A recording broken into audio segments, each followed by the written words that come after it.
Assalamualaikum warahmatullahi wabarakatuh. Perkenalkan, nama saya Iputu Arisatria dengan NIM D1B1210027, kelas A, jurusan Agroteknologi, Fakultas Pertanian, Universitas Halu Oleo. Pada kesempatan kali ini, saya akan mempresentasikan tentang pertanian berkelanjutan.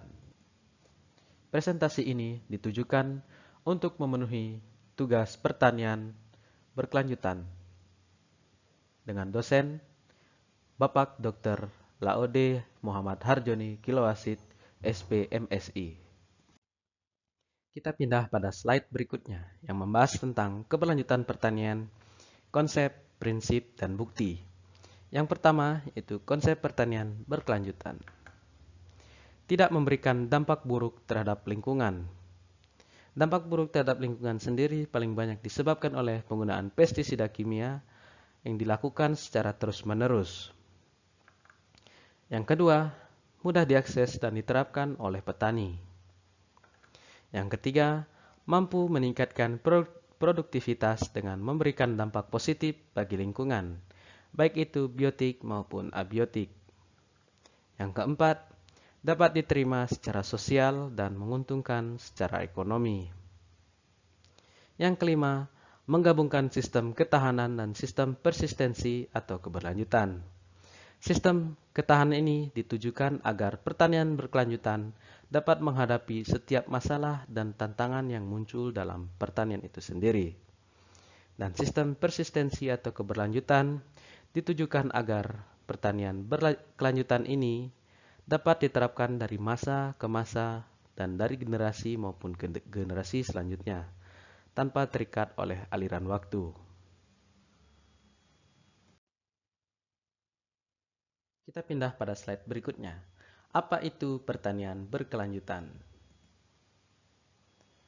Pertanian berkelanjutan atau sustainable agriculture adalah sebuah sistem pertanian yang menggabungkan aspek ekologi atau lingkungan, sosial, dan ekonomi, serta dengan teknologi untuk menjamin keberlanjutan produksi pertanian dan dapat menjamin kesejahteraan petani dan seluruh umat manusia.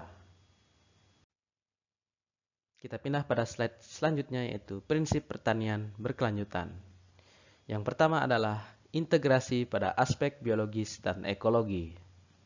Yang kedua, meminimalkan penggunaan input tak terbarukan seperti misalnya pestisida kimia atau pupuk kimia untuk mencegah kerusakan lingkungan dan menjamin kesehatan petani dan konsumen. Yang ketiga, meningkatkan kemandirian petani untuk meminimalkan pemakaian modal. Kemandirian petani ditingkatkan melalui peningkatan pengetahuan dan keterampilan petani itu sendiri, baik melalui pelatihan maupun penyuluhan yang dilakukan. Yang keempat, memecahkan masalah-masalah umum pertanian dalam sebuah wadah dalam masyarakat. Seperti misalnya kita melakukan musyawarah untuk menyelesaikan masalah-masalah yang terjadi dalam pertanian. Kita pindah dalam slide berikutnya, yaitu bukti dalam pertanian berkelanjutan. Yang pertama adalah teknologi dan kegiatan lokal dalam pertanian telah diterapkan dan berfungsi secara efektif dan stabil. Yang kedua, elemen sosial termasuk lembaga institusi telah memahami dengan baik tentang pertanian berkelanjutan itu sendiri. Yang ketiga, adanya kebijakan yang mendukung serta mengatur jalannya sistem pertanian berkelanjutan itu. Kita pindah pada slide selanjutnya yaitu perkembangan pertanian berkelanjutan yang dimulai dari adanya revolusi hijau atau Green Revolution yang dibagi dalam beberapa tahap. Yang kita mulai dari tahap 1.0 yang dimulai pada tahun 1966 sampai 1985.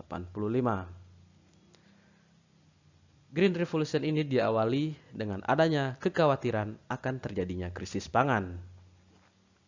Kemudian ditemukan solusi bahwa kita harus menerapkan pertanian intensifikasi yang dimana pertanian ini memaksimalkan penggunaan lahan yang ada.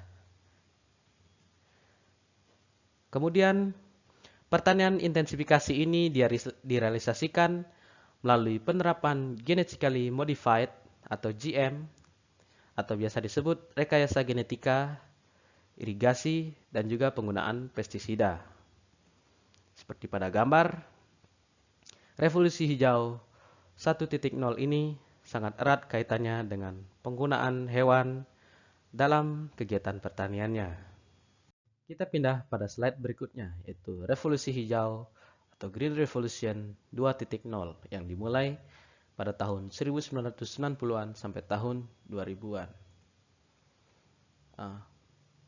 Revolusi hijau ini ditandai dengan kualitas alat pertanian yang semakin meningkat.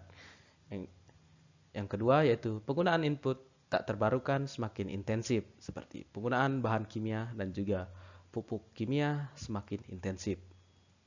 Yang ketiga, penyempurnaan kelembagaan dan juga kebijakan-kebijakan yang mendukung jalannya pertanian. Seperti pada gambar, pertanian 2.0 sudah mulai diterapkan teknologi yang dapat mendukung pertanian tersebut. Namun, kelemahan dari revolusi hijau 2.0 ini adalah terlalu intensif penggunaan bahan kimia dan juga pestisida kimia yang dapat memicu potensi kerusakan lingkungan yang tinggi. Kita pindah pada slide berikutnya yang membahas tentang pertanian 3.0 yang dimulai dari tahun 2007 hingga 2011 yang ditandai dengan diterapkannya pertanian presisi. Pertanian presisi ini melakukan pemanfaatan GPS untuk meningkatkan keakuratan pemetaan lokasi, karena pada dasarnya pertanian presisi ini adalah pertanian yang tepat sasaran. Sehingga diharapkan dengan penggunaan teknologi GPS ini, masalah-masalah pertanian yang saling terkait dapat diselesaikan dengan efektif. Seperti pada gambar, merupakan gambar monitor GPS.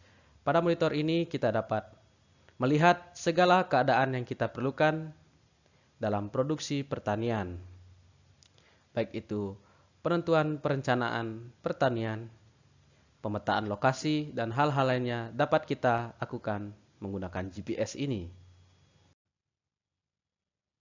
Slide selanjutnya membahas tentang pertanian 4.0 yang dimulai dari tahun 2011 sejak revolusi industri 4.0 di Jerman hingga saat ini, yang ditandai dengan satu, penggunaan Internet of Things atau IoT. IoT ini sendiri merupakan sebuah konsep di mana suatu objek dapat mengirimkan pesan kepada objek lain secara otomatis. Yang kedua yaitu penerapan teknologi AI atau Artificial Intelligence.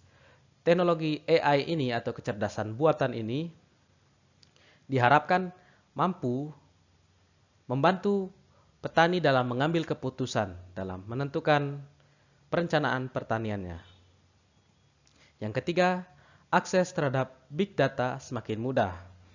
Big data ini merupakan sekumpulan data yang dijadikan satu sebagai sebuah data yang berukuran besar. Akses big data oleh petani ini dapat digunakan oleh petani melalui akses handphone atau smartphone untuk mengakses big data pada tingkat level nasional. Yang keempat, maksimalkan potensi UMKM. Dengan pertanian 4.0 ini diharapkan UMKM dapat lebih berdaya saing dengan memaksimalkan segala teknologi yang telah ada seperti menggabungkan Internet of Things, menerapkan teknologi AI, serta melakukan akses big data untuk lebih memperkaya informasi untuk maksimalkan potensi dari UMKM tersebut. Seperti pada gambar, pertanian 4.0 ini sudah menggunakan banyak hal yang diterapkan untuk mendukung jalannya pertanian berkelanjutan. Kita beralih pada slide selanjutnya yang membahas tentang pertanian 5.0 yang diprediksi pada tahun 2050 yang akan datang. Pertanian 5.0 ini ditandai dengan 1. Adanya robotically atau penggunaan robot dan artificial intelligence atau AI atau kecerdasan buatan yang telah disempurnakan dalam kegiatan pertanian. Yang kedua, adanya penggunaan sensor penginderaan otomatis. Sensor ini digunakan untuk mendeteksi hal-hal yang berkaitan dengan pertanian yang dikendalikan oleh artificial intelligence atau AI itu sendiri. Yang ketiga, yaitu satelit yang terhubung dengan sensor dan AI dalam cakupan wilayah yang luas. Satelit ini digunakan dalam penginderaan yang sifatnya mencakup wilayah yang begitu luas. Yang keempat, yaitu sistem informasi pertanian yang terintegrasi dan terstruktur. Seperti pada gambar, pertanian 5.0 ini akan menggunakan robot dan kecerdasan buatan dalam penggerak sistem pertanian tersebut. Meskipun dalam pertanian 4.0 sudah mulai digunakan robot atau AI, namun saat ini robot dan AI ini masih dalam tahap prototipe sehingga tidak bisa diterapkan oleh setiap kalangan dalam dunia pertanian. Baik, kita mengarah pada slide selanjutnya yaitu referensi. Referensi dari presentasi ini saya dapatkan dari beberapa jurnal dan akhirnya saya mengucapkan terima kasih. Semoga ilmu ini bermanfaat bagi kita semua. Wassalamualaikum warahmatullahi wabarakatuh.